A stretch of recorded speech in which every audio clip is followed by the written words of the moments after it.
financial wellness affect marriage, or financial unwellness also affect marriage? And how? And in case it does, what's the solution? Financial unwellness. Of course, there'll be conflict. Yeah, there'll be stress. There'll be things like you being over dependent maybe on one side. Kuna chumvi, lazima uitishe every damn thing, kibiriti hata unanunua. No.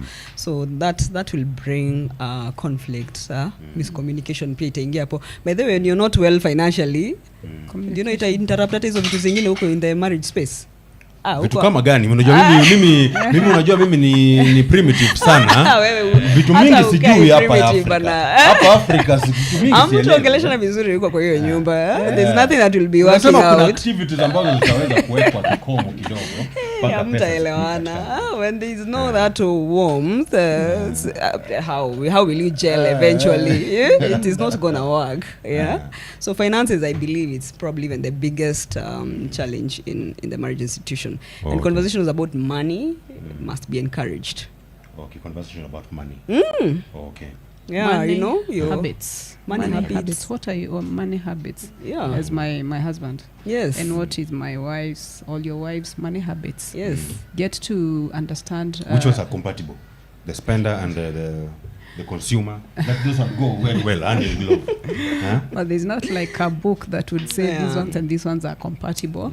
But what we need to do is just to actually before marriage, premarital counseling. During premarital counseling, we need to just be able to find out what are your money habits, what are my money habits, what are your money list values? them down, the values, and then come to a compromising situation. So now, how are we going to handle this as a family? Since you started paying for your rent in your marriage, have you gotten happier as a woman than before when it was? See? Can you pay for your rent in your marriage? Unless ninamsaidia. Si lazima nimsaidie. Not necessarily, you know, not necessarily, because we are helpers. We are wired to be helpers. So wakati umekuwa ukilipa hii rent, unafeel kama sasa umekuwa una furaha zaidi ama you're feeling like the marriage is ndio imebobea sasa, mapenzi imeshika pale imekolea, ama unafeel ni kama you are being misused as a woman? Sasa like she said, in a depend. Okay, now the question is when women participate in paying the basic commodities of the family, like rent and grocery shopping and stuff like that, does it weaken the marriage and does it make it stronger? No, it doesn't. It doesn't. For me, I don't think it does, because we are helpers. Oh, okay. We help each other. We come into marriage to complement each other. Yeah, and but to when help you're paying, each you're other. complementing. It can't be forever, lakini hata wewe. It's good to just shikilia. You pay this month, he pays next month. You pay that other month. Ama hata mna agree mnalipa nusu. Kabisa. Tunaongea hiyo yote tunapangana. No. So you accept that maybe things that are so basic like rent should be shared. Not should be, can be shared. Okay, it can depending, be shared. You agree with that? Yes, it can be shared, but for some time, wanaume napenda kusikia the pride of taking care of most of these things. Ile tu time hayuko well able, then we can step in. So unless amesema hayuko sawa, hapo ndio unaingia kati sasa. Tunaingilia kati, lakini na yeye bado lazima tu ajue yani ndio provider. Sasa ni gani hizi ambazo ni kazi za mzee ambazo si mwanamke afai kuingililia sana katika protection ya wealth?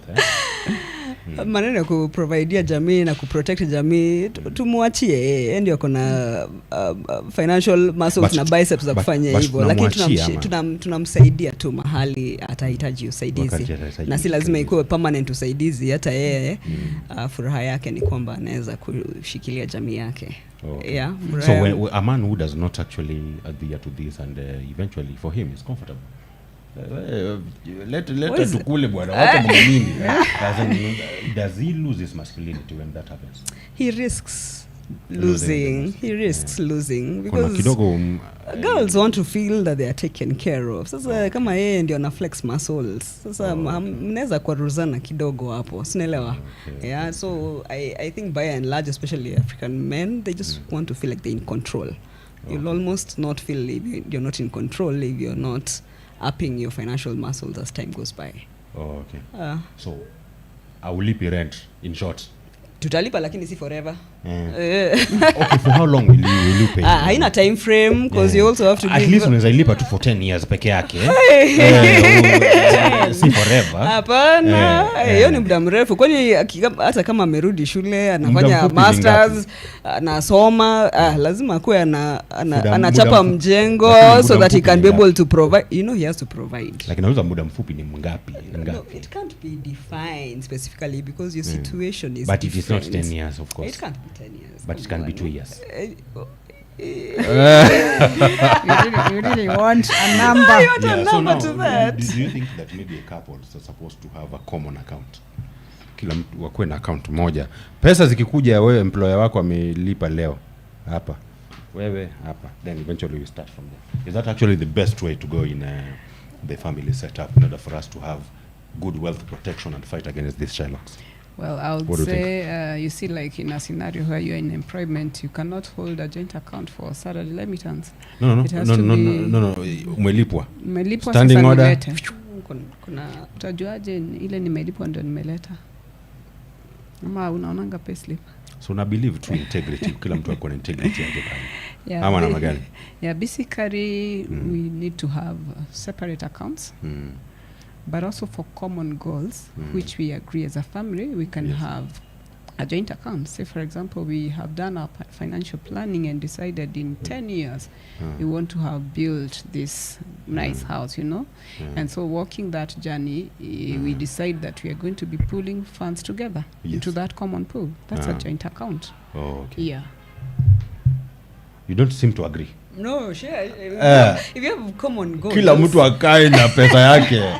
And you see, most of women are paid, are normally paid in a very funny currency. Zinakujanga mara mingi in ice cubes. Unajua kabla atoke pale kazi mpaka akafika hapo, unajua imemelt. Hata hana pesa. Pesa ile ice cube imemelt hata. And it's irreversible. Haiwezi rudia kwa fridge karudi.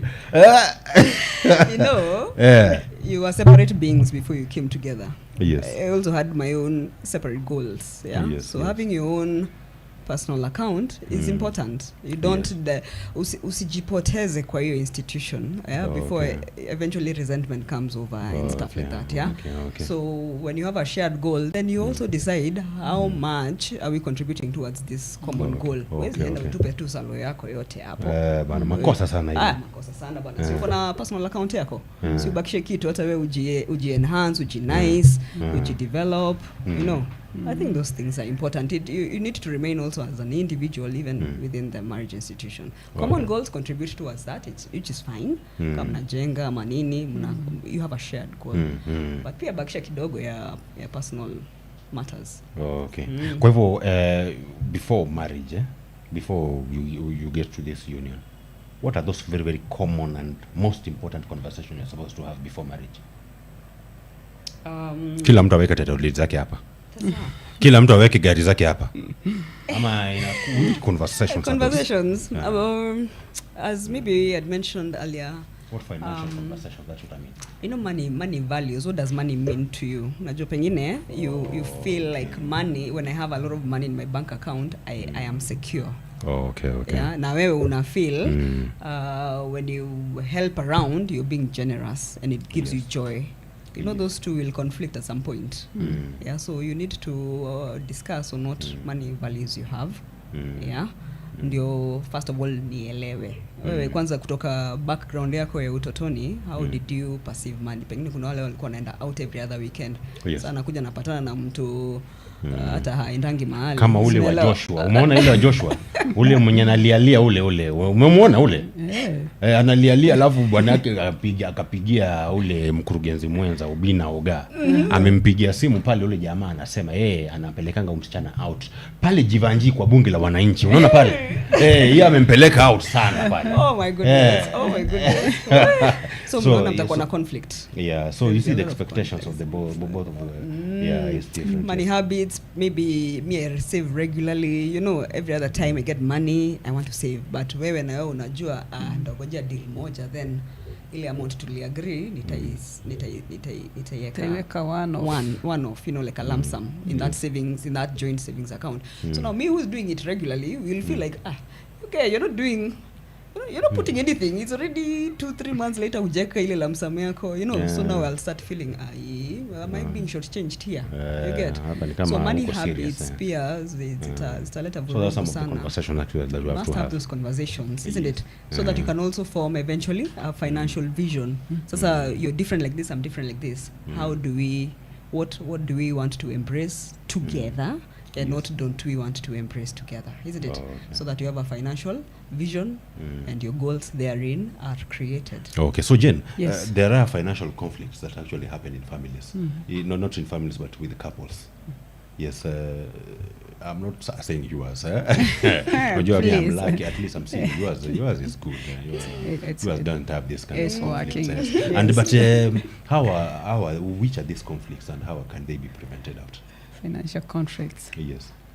Financial conflicts are many, especially these days. And some of these conflicts would be what you have talked about, the money habits, failing to marry. Yes. Like even we've lived for 10 years together, but it's not been possible to marry our money values. Yes. So I continue being the person that I was, even when I was not in marriage. Yes. And you continue being the person that you are, because change does not come easy.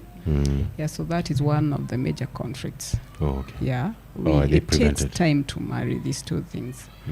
Another major conflict would be we have financial responsibilities that we have agreed on, especially things to do with children and how we're going, what kind of a lifestyle we are going to give them, and what that would mean in terms of costs. And how do we finance that? How do we finance that? Probably the husband would feel like they are the ones with the biggest responsibility, and the wife feels lesser. So sometimes there's conflict in that, in that it does not go very smooth. Today we do very well, the next day we are not we didn't do very well. So that can also bring us conflict. Yes. So how they prevented? Ama hizo conflicts zikikuja tu ni sawa. Money talks. Money talks cannot leave the house. We need to keep regular money talks, and also reviews on how we are doing. Probably on a regular basis. Yes. On a regular basis, we agree that every quarterly we'll be reviewing how we are doing financially, and then that will help. Okay, as a financial monthly, by the way. Okay. You must have regular conversations on money. Hatukufundishwa hivyo when you're growing up, because you had money talks. Okay. But it's good you nenda kadate pale mnaongea juu ya pesa, so that it also builds trust into that union.